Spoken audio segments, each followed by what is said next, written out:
Hi guys, ako nga pala si Ronald, OFW sa Pilipinas. Kumuha nga na pala ako ng pera sa aking bag at papunta na nga pala ako bibili ng ulam ko at nag-crave nga pala ako sa pinakbet. So yun guys, papunta na ako.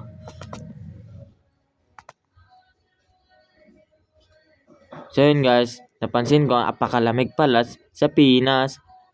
At sa unang kanto wala pala akong nakitang pakbet. So yun guys, pupunta ako sa isang tindera.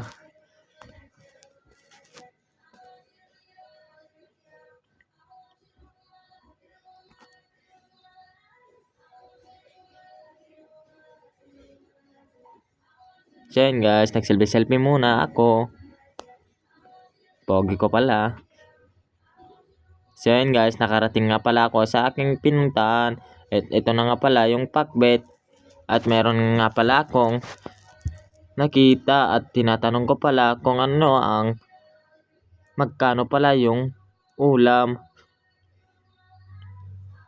At sabi ng tindera 30 pala at yun binili ko na.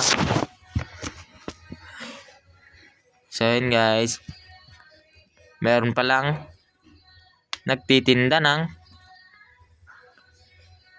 maraming gulay. So yun guys, at bumili pala ako ng tinapa para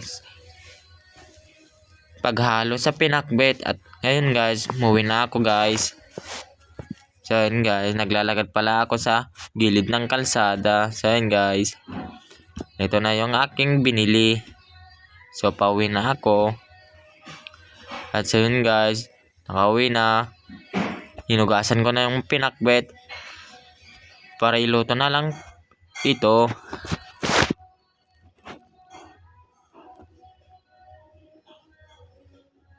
Yan pala yung aking ginagawa kanina.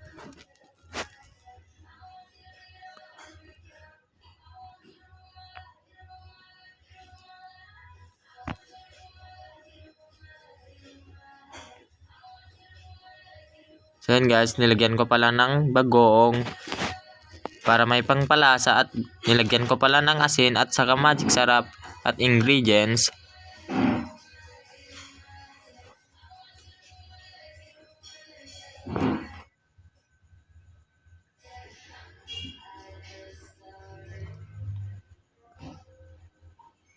So yun guys, iluluto ko na pala ang pakbet.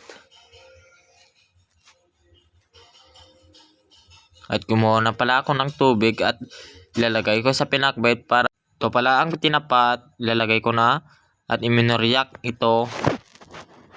Ito na pala yung natapos ko at tinignan ko yung kumukulo na pala. So yun guys, ito na pala yung aking niluto.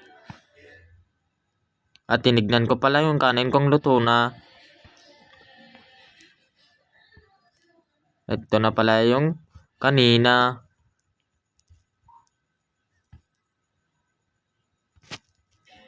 At ilalagay ko na pala ito sa aking niluluto na pinakbet para maghalo-halo na ito.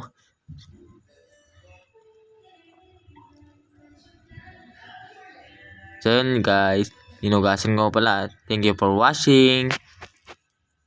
Hi!